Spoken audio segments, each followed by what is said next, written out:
Hola, buenas tardes. Yo soy David Pérez Vega y este es mi canal literario Bienvenido Bob. Hoy quería hablar de este libro, Empresas y tribulaciones de Malraux el Gaviero, del escritor colombiano Álvaro Mutis. Nacido en Bogotá en 1923 y muerto en Ciudad de México en 2013. Yo a Álvaro Mutis le conocía desde hace más de 20 años. Leí una de sus novelas cortas que se llama La mansión de Araucaima, publicada en 1973, y esto lo leí, de hecho, hace más de 20 años, un verano. Es un libro que no acabo de convencerme, ahora mismo casi no lo recuerdo, quizá debería volver a leerlo, y probablemente esto hizo que no me acercara en su momento a las novelas de Malraux el Gaviero, porque este libro está compuesto por 7 novelas cortas, aunque en realidad no tan cortas, y que empezaron a tener éxito y se empezó a oír hablar de ellas los suplementos de los 90, los suplementos literarios de los 90. También yo sabía que Mutis era un escritor que era amigo de García Márquez, que estaba un poquito a la sombra de él, y también sabía que era poeta y me extrañaba el personaje que había creado, que era un personaje que era un marinero que estaba en la gavia de un barco avistando tierra. Pensé que probablemente estas novelas eran demasiado simbólicas, demasiado poéticas y que no me iban a gustar, entonces las dejé pasar.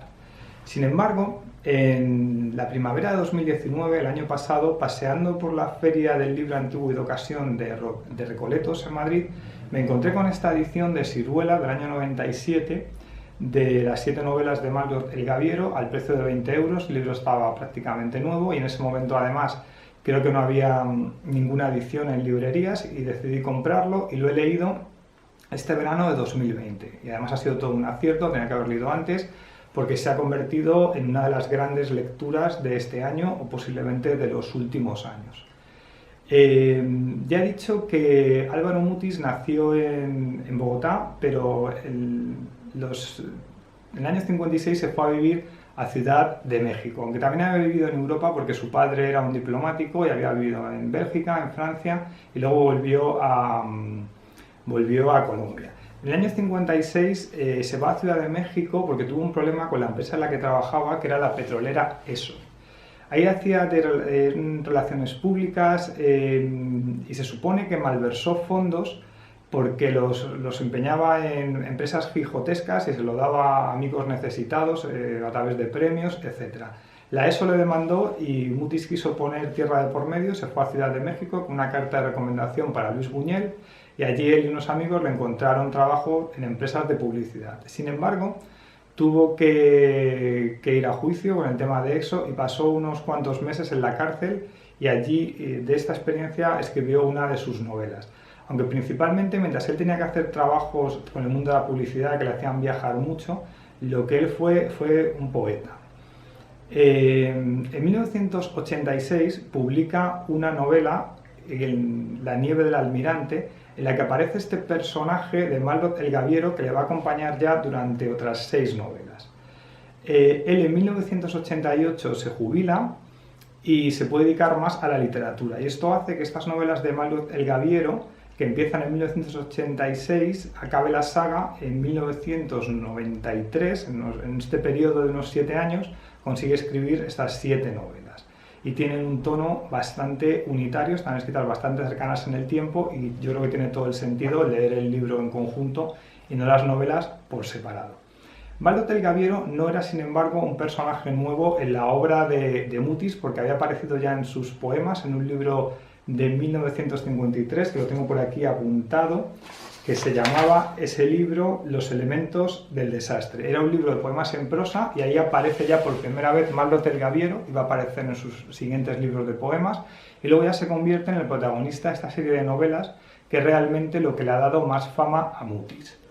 Bien, la primera novela hemos dicho que se llama La nieve del almirante y empieza de un modo realmente cervantino. Hay un narrador que al principio el lector no sabe si identificar exactamente con el escritor o no, que está paseando por Barcelona, entra a una librería de viejos, se interesa por un libro de segunda mano y en ese libro, que debe ser un volumen grande, ese libro tiene un bolsillo para guardar mapas y resulta que en ese bolsillo para guardar mapas se encuentra unas hojas que son un manuscrito de una aventura de Malraux el Gaviero. El narrador nos dice que él conoce a Malraux el Gaviero, que ha escrito historias sobre él y que le agrada volver a encontrar una nueva aventura de este modo tan azaroso. La novela que nos va a presentar a continuación es simplemente la transcripción de este diario de Malraux el Gaviero. En esta primera aventura que nosotros conocemos, aunque se supone que hay algunas anteriores, Malraux está remontando un río llamado Surandó, en un país latinoamericano que no se acaba de decir cuál es, pero que suponemos que puede ser Colombia, Perú, Ecuador. He buscado en internet si existe este río Surandó, pero parece que es un nombre inventado porque todas las referencias de internet me llevan directamente al libro de Álvaro Mutis. Malraux está de pasajero en una lancha con un capitán que bebe mucho, una otra serie de pasajeros remontando un río. Hay una serie de peligros físicos en este viaje y además una serie de peligros humanos que tienen que ver con las fuerzas del Estado, con el ejército, pero también con las fuerzas que luchan contra el Estado, los guerrilleros, y esto va a ser una constante en casi todas las novelas. Malraux ha emprendido un viaje, una aventura que probablemente intuimos desde el principio que no va a acabar bien. Alguien le ha dicho que río arriba, al pie de la cordillera, existen unas empresas madereras y que puede ser un buen negocio contratar la madera de esas empresas y llevarlas río abajo. Malraux siente este afán de la aventura y voy a leer alguna cita en este sentido. Dice: las empresas a las que me lanzo tienen el estigma de lo indeterminado, la maldición de una artera mudanza. Me intriga sobremanera la forma como se repiten en mi vida estas caídas, estas decisiones erróneas desde su inicio, estos callejones sin salida, cuya suma vendría a ser la historia de mi existencia. Esta idea inicial se va a ir repitiendo en toda la serie. Malraux siempre inicia aventuras que parecen fallidas desde el principio y que le van a conducir probablemente a un nuevo amor y probablemente a nada de dinero, quizás a conocer a un nuevo amigo y tener más recuerdos que luego rememorar en el futuro. Malraux es un personaje de origen dudoso, tiene un pasaporte chipriota, pero no se nos dice que sea chipriota, habla muchas lenguas, nunca se dice cuál es su origen, él va pasando de un puerto a otro puerto, se supone que es marinero, pero realmente Mutis nos lo presenta casi siempre cuando está en tierra, que no es su hábitat habitual, y suelen ser en tierra aventuras la mayoría de las veces descalabradas. También tiene las aventuras de Malraux un trasfondo existencialista. Malraux se va preguntando por el porqué de la existencia y enseguida se agobia cuando se ha sentado en algún lugar y siente la necesidad de salir al mar, de viajar, de conocer otros mundos y observar en estos mundos qué es lo que le depara el destino. En esta primera novela ya aparece el personaje de Abdul Basud, que es un amigo que va a aparecer en otros libros, se supone que ya le conocen otras aventuras que se han narrado en el pasado, y Abdul es un hombre de Beirut, es libanés y viene de una familia de armadores de barcos libaneses. De hecho, desde el principio hay un tema entre los personajes un tanto quijotesco, porque se supone que Abdul, que podía tener una vida más cómoda porque su familia tiene dinero, se acaba mimetizando con Malraux y se acaba convirtiendo también en un personaje errante, en un personaje viajero, un poquito lo que pasaba con Sancho Panza y con el Quijote. La segunda novela, bueno, antes de empezar con la segunda novela me gustaría comentar que cuando se acaba el diario de Malraux, el narrador decide poner una serie de breves, de aventuras cortas de Malraux que me parece que eran un poco innecesarias. La sensación que tengo yo es que Mutis acaba de encontrar un personaje que le fascina y es esa forma de narrarlo en novela y no en poesía, y quizás se precipita un poco contando unos resúmenes de aventuras que en algún caso va a desarrollar en el futuro y en otros no.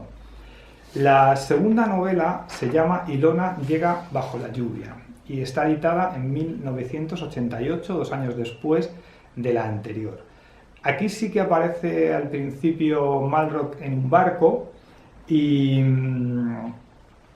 este barco tiene unos problemas legales y se queda varado en Panamá, y entonces Malraux tiene que bajar a la ciudad y empieza una vida de vagabundeos, una vida de ir a bares. Hay mucha exaltación alcohólica en este libro y en toda la novela,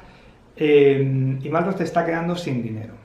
Pero en un momento poético, bajo la lluvia, precisamente aparece Ilona, que es una mujer de origen de origen polaco, que es errante igual que él y que su amigo Abdul Basur. De hecho, Ilona es amiga de los dos y amante de los dos.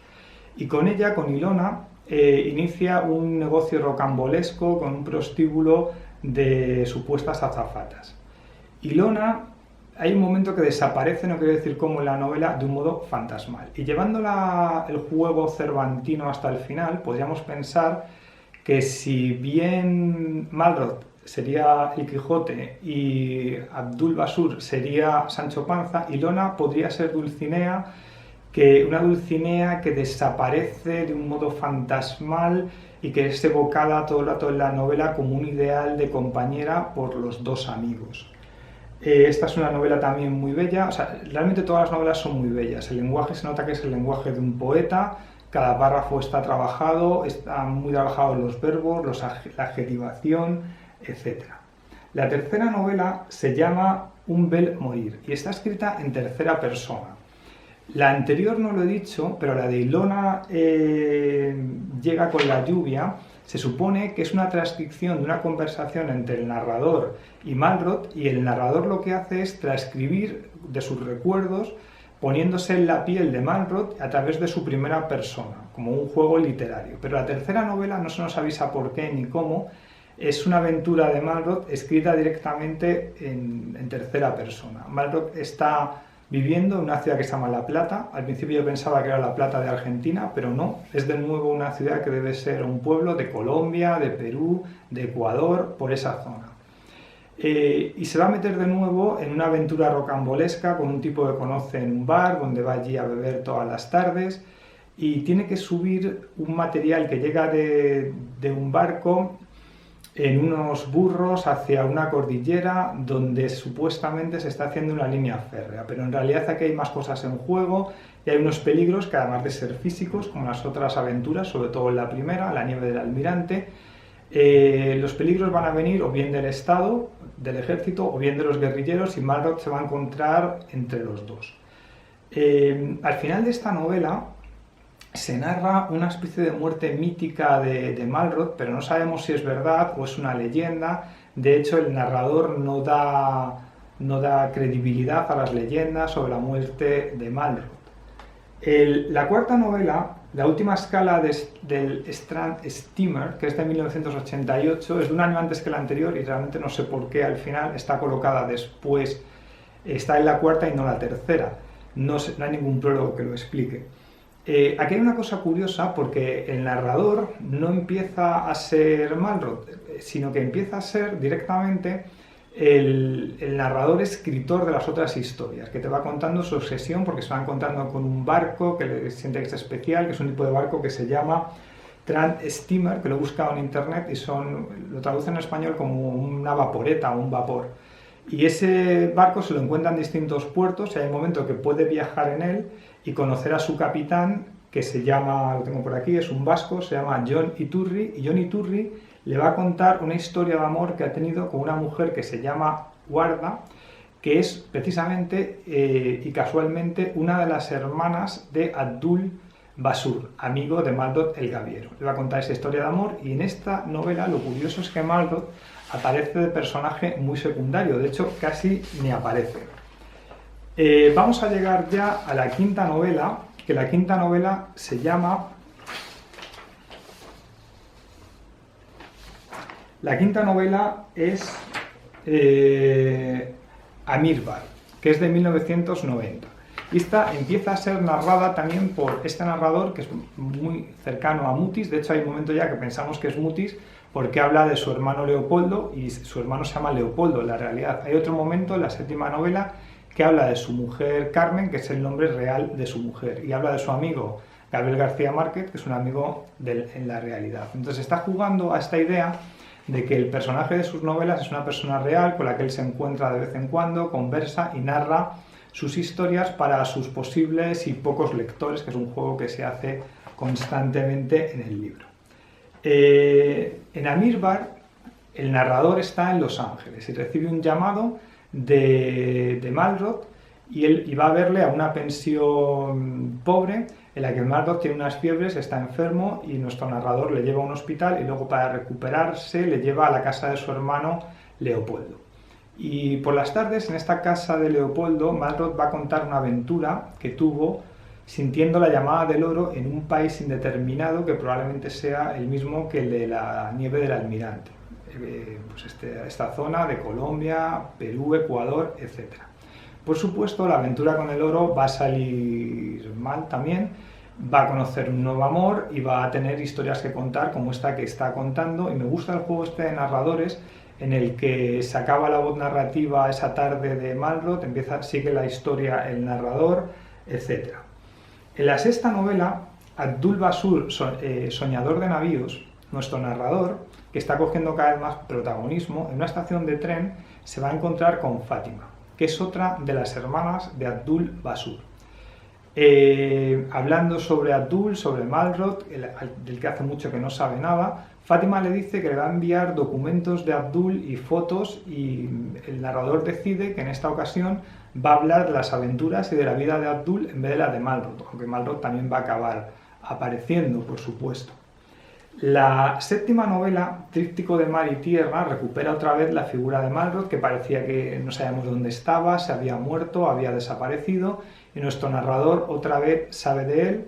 Y hay un final bastante bonito donde Maldoror, que ya empieza a ser una persona mayor, está en el puerto de Pollensa cuidando unos astilleros abandonados, que es una imagen muy de derrota a lo Juan Carlos Onetti, y recibe el encargo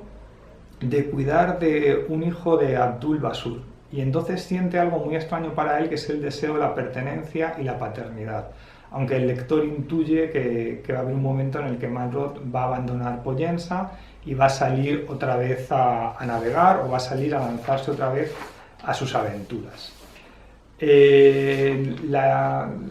Las 7 novelas constituyen una obra realmente importante. Es una obra donde hay una especie de mirada global sobre el mundo y donde los personajes siempre están fuera de sitio. Es decir, nunca se habla de un noruego que está en Noruega, normalmente se habla de un noruego que está en Canadá o de un egipcio que está en Los Ángeles. Personajes siempre trasladados de un espacio a otro. Maldoror ha sido un navegante, aunque casi siempre lo encontramos en tierra, que ha vivido en la zona del Caribe, que sabe muchos idiomas, que no sabemos de dónde es. Maldoror es realmente un gran personaje del siglo XX. Y de hecho hay una cosa curiosa, yo creo que está hecho a posta, porque a veces puede parecer un poco absurdo que Maldoror se va encontrando con un montón de gente que conoce en los puntos más inverosímiles. En un puerto de Indonesia, en un puerto del Caribe, en un puerto de Noruega. Pero realmente la construcción narrativa que hace Álvaro Mutis es la idea de suponer como que todos los puertos del mundo constituyen una ciudad habitada por seres viajeros, trashumantes, y que esas personas se pueden encontrar realmente, y no debido al azar, sino debido al tipo de vida que han elegido, en un hotel de Indonesia, y 3 años después encontrarse en Chipre o encontrarse en Los Ángeles. En este sentido, hay una creación literaria de juego falso con el azar. Realmente yo creo que es una novela, o es un conjunto de novelas muy importante, y a lo que está jugando aquí, que me ha parecido muy interesante, Julio Verne, es a decirle al lector: a ver, tú y yo sabemos que hemos leído mucho, que tenemos un bagaje literario, sabemos quién es Cervantes, sabemos lo que es la tradición, pero yo quiero que tú te diviertas con una novela de aventuras, como cuando leías a Emilio Salgari o como cuando leías a Julio Verne. Y esto lo hace también, sobre todo, a través de su admiración por escritores como Joseph Conrad, del que yo solo he leído El corazón de las tinieblas, pero me apetece mucho leer Lord Jim porque quiero ver cómo ha influido este tipo de novelas, sobre todo Lord Jim, en la construcción de Maldoror el Gaviero. Ya digo que he tardado mucho en acercarme a este libro, pero realmente me ha parecido uno de los grandes descubrimientos de los últimos años, y para mí acaba de entrar en mi canon de novelas favoritas o conjunto de novelas latinoamericanas. O sea, para mí este libro, las 7 novelas de Empresas y Tribulaciones de Maldoror el Gaviero, se ha convertido en uno de mis libros favoritos de la literatura latinoamericana, que me ha hecho disfrutar como cuando era un niño y leía Julio Verne o Emilio Salgari, pero además ese niño ya ha leído El Quijote y sabe lo que es un juego literario. Bueno, espero que os haya gustado este vídeo y nos vemos si os apetece en el siguiente. Hasta luego.